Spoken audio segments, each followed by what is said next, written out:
안녕하세요. 한자 끝장 김쌤 인사드립니다. 제가 오늘부터 여러분하고 한자를 공부하게 되었어요. 상쾌, 명쾌, 통쾌하게 한자를 같이 공부할 겁니다. 한자는 정말 재밌어요. 한자의 유래를 아시면 아하, 그런 거였어? 라고 하실 거거든요. 오늘 한자를 알기 위해 기본 몇 가지를 가져갑시다. 첫째, 한자의 3요소. 둘째, 한자가 만들어진 방법. 셋째, 한자를 쓰는 순서. 넷째, 바로 부수입니다. 아주 쉽고 재밌어요. 기대를 해주셔도 좋겠습니다. 여기서 잠깐. 한자를 배우면 자격증 취득도 따시면 좋겠지요? 자격증 취득은 보너스입니다.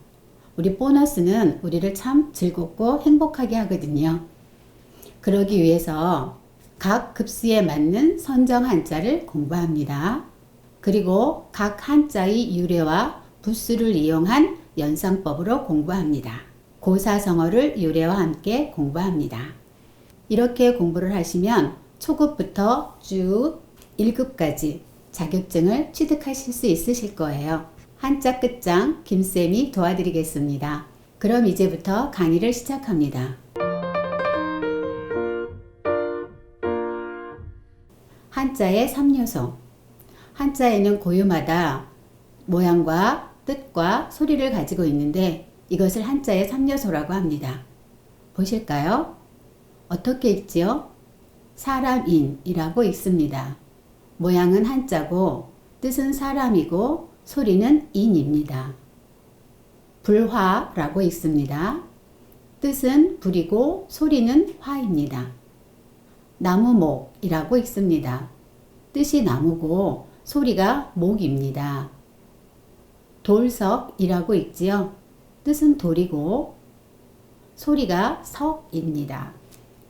한자의 3요소도 참 쉽습니다.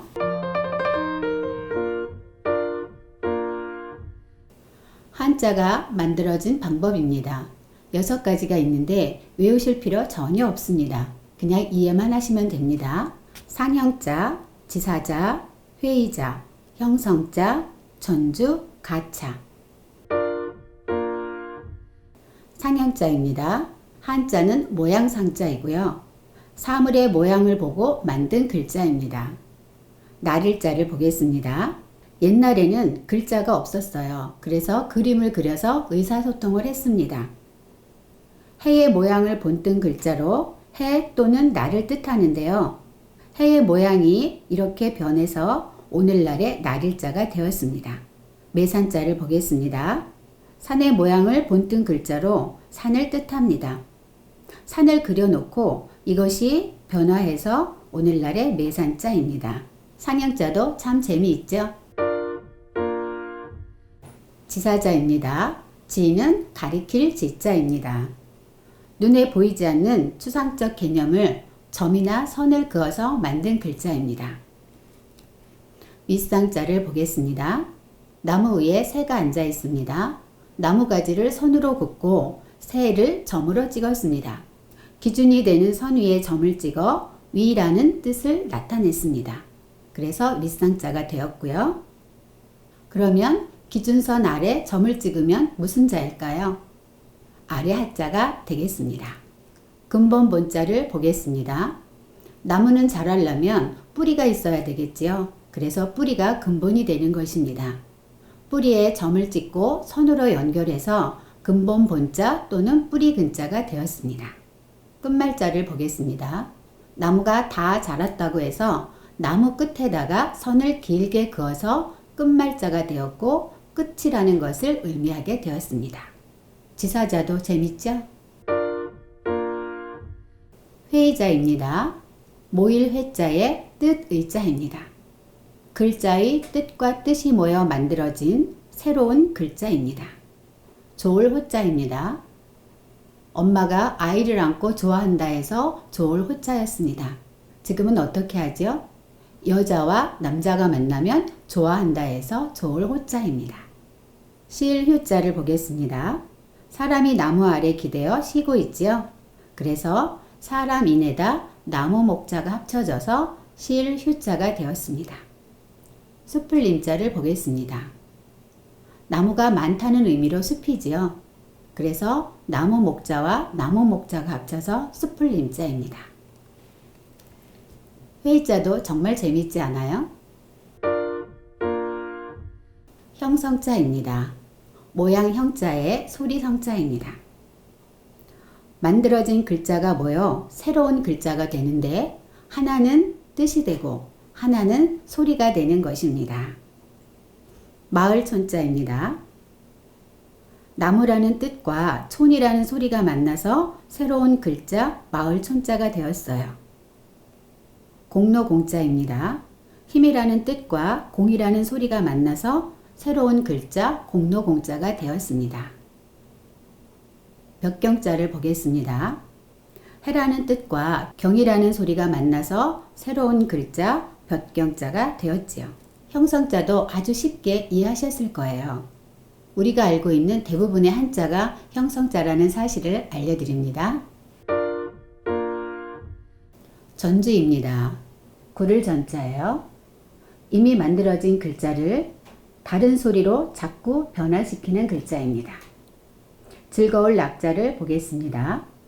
낙원에서 즐거울 낙, 음악할 때 노래악, 요산할 때 좋아할 요자. 이렇게 한 글자를 다른 소리로 변화시키는 것을 전주라고 합니다. 가차입니다. 빌릴 가짜에 빌릴 차입니다. 글자 그대로 소리를 빌려서 쓰는 글자입니다. 고물의 정자를 보겠습니다. 나무를 할 때 도끼로 나무를 찍으면 정정 이렇게 소리가 난다고 생각을 했어요. 그러나 정정을 쓸 수가 없어서 소리가 같은 고물의 정자를 빌려온 거지요. 이렇게 소리를 빌려온 것을 가차라고 합니다. 이상 한자가 만들어진 방법을 알아봤는데 어떠셨어요? 신기하고 재미있죠?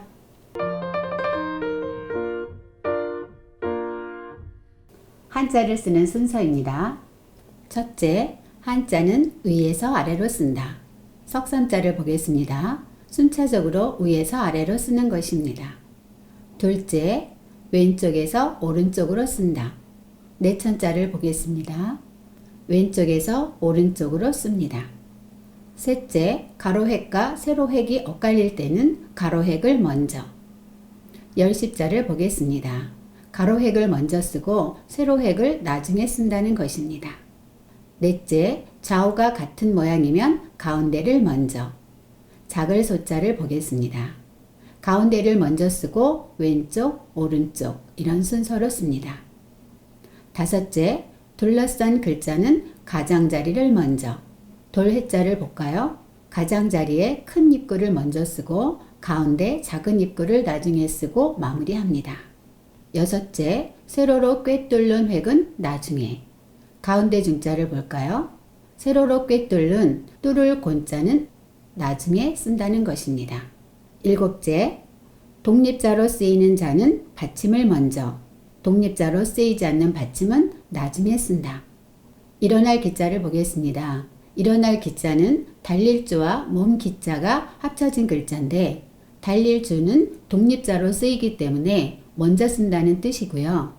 길 도자에 시험시험 갈착은 독립자로 쓰이는 것이 아니고 부수이기 때문에 나중에 쓴다는 뜻입니다. 일반적인 것만 설명을 해서 드렸는데 자세한 것은 수업을 하면서 알려드리도록 하겠습니다. 다음은 부수인데요. 부수는 다음 시간부터 배워보도록 할 거예요.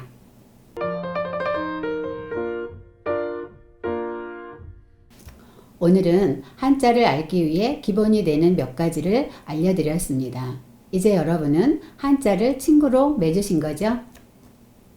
한자 끝장 김쌤의 첫 강의였는데 끝까지 들어주셔서 감사합니다.